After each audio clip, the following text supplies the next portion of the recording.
One of the problems that we are living today is that about 3.5, 4 billion people are segregated at home, and it's not simple to find a solution. So in this episode, you're going to learn something very interesting, and it's basically how artificial intelligence could offer a possibility to do things differently. And particularly, we're going to look into how a specific company that has developed a particular type of artificial intelligence could help solve the problems in two ways. First, by identifying the people that actually could get the COVID-19 in the mildest form, and therefore the ones that don't need any hospitalizations, anything.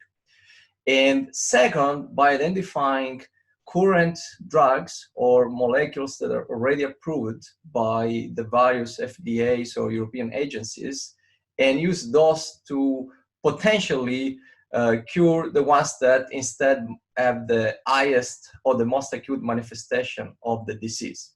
So this is an extremely interesting episode because it paves the way of what I would say is an alternative solution that leverages the most advanced technologies that we have at our disposal today.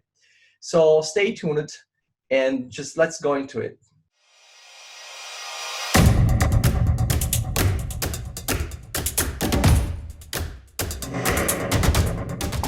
What is your company doing in respect to COVID-19? Is it working more towards finding something new or finding an existing drug that could be utilized, or both? We are going for both. On the technical side, what we do is we're just now getting access to genomic data of both of people who had COVID. We also get the clinical data of how severe the disease was for them, or also if a person stayed completely healthy. So again, we can find the genetic variants that are responsible for COVID, and then we can find the respective drug targets.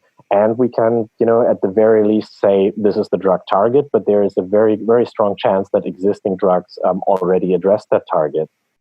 We have one more trick up our sleeves here. So my co-founder, Dr. Marco Schmidt, he actually he wrote a very good PhD thesis. He even got a pretty prestigious award for it, but he wrote it on SARS, which is, another one of those coronaviruses. So he is actually really well versed in the subject. The nice thing about that is that we can use Marco's expert feedback to improve our machine learning. So the machine learning algorithm proposes certain genetic variants that could cause COVID-19, and then Marco can use all his biochemistry knowledge from his PhD and tell the machine learning model, hey, this one is really good, I want more like those, or this one doesn't make sense for some other reason.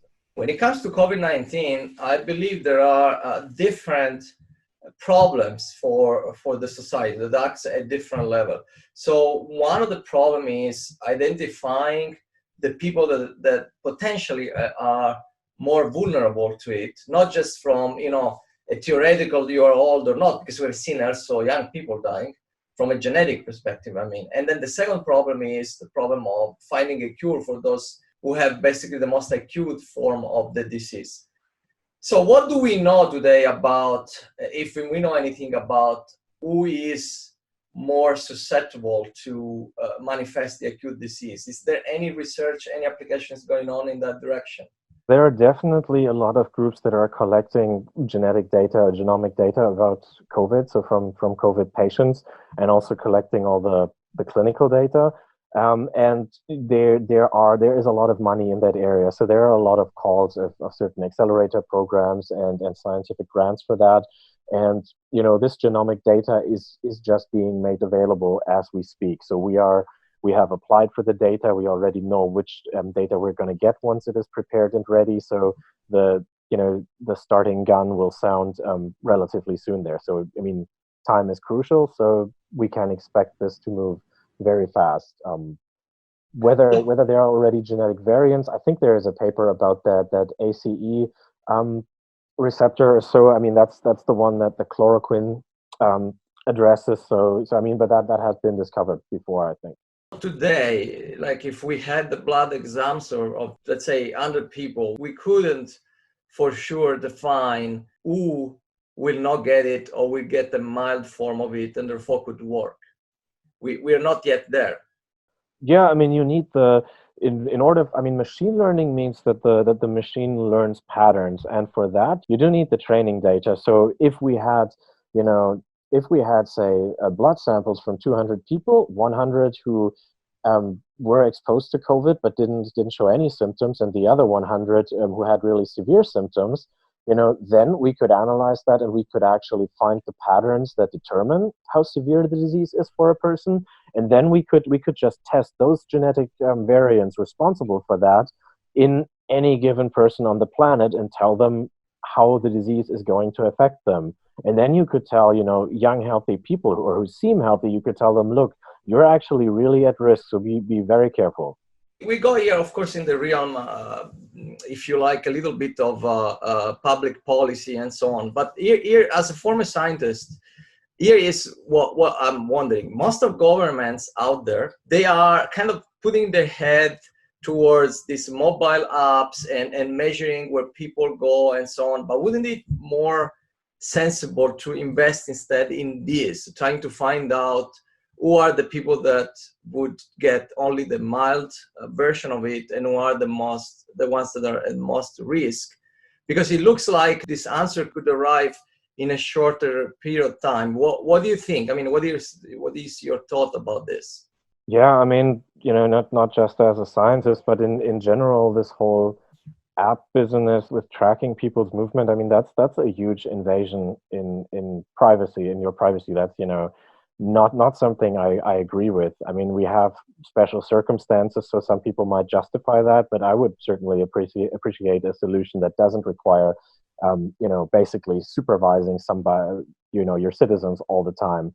Regarding just, I think in general, when, a lot of politicians and even people who work in pharma companies who work in health, don't know very much about AI and machine learning, and that's why we call it deep tech. So it's so far down, most people don't know about it. So when they think of digital solutions, they always think about apps. So there is a propensity towards favoring apps. That being said, I do think there is money and there is support for these deep tech solutions. And I mentioned all the genetic data that's being collected. These are all efforts. That's not going to go into an app. That's going to help companies like us who really have a sophisticated solution. Right now, what we're seeing is a company like yours, maybe there are others, has the potential to give that answer based on their blood exams, basically. Who is more likely to get the acute form of it, or who probably will not get the acute form of it. And that would be a huge relief for the way that we could manage this, basically. But in order to do that, it takes a lot of things to come in place. One is companies like yours have to have enough data to come up with the solution that is reliable. So that I would say would take a number of weeks, months, I think. And then this entire project should be organized. No? And so it needs a political support. Here's, I think, the question. For the science part of it, to get to the point, to have a reliable solution, what would be your estimate? Are we looking at weeks or are we looking at months? Or, the vaccine, they say 18 months at least before we get the vaccine, unless they do something that is, they violate the protocols of testing and, they get it out very quickly. Taking that whole, how long those clinical trials go, that's something that's out of my control or out of the control of Biotx.ai, but I'm sure, people are finding solutions to speed that up. But I think it would be a matter of weeks. I mean, when we deal with rare diseases and so on, and we get data on a completely new disease, it takes, depending on what state the data is in, if it's super clean and all, we can start our machine learning algorithms right away, and then we get to a solution relatively quickly. So I would say at most a couple of weeks, really. Not saying that the cure is there at that point, but that will give you substantial evidence that will tell you, you could try this drug, or you can do more research into that direction.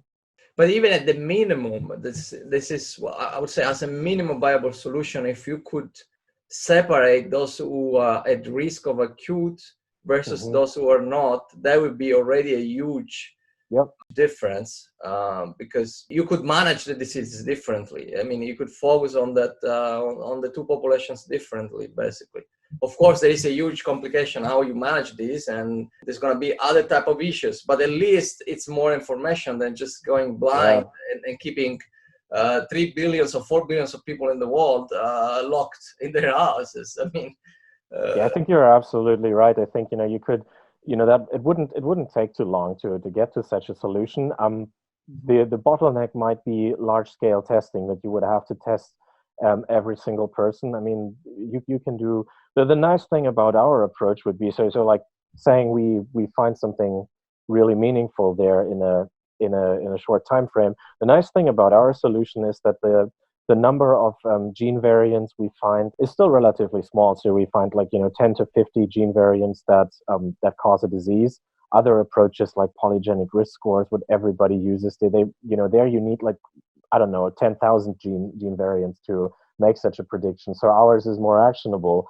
And then I think it would, like you said that multiple times now. I think you're perfectly right. It would make so much sense to make a lot of effort to protect old people who are at risk. But then the younger people, or the ones who aren't at risk, they could just do their normal jobs. So the economy doesn't collapse. So I think that would be a great way of going about it. How do you think the communication of technology and science should work? I mean, do we do a good job today? Generally, like, how could technology and science influence in a positive way the conversation at the level where these decisions are made? Looking at a very basic level, you have democracies, and people elect whoever is in the government. So if you believe that system, then at the end of the day, it's the general population that at least makes those decisions in the very first instance.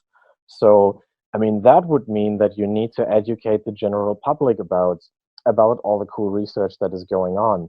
And I think there you can always put in more effort to do that. There are some attempts to do that.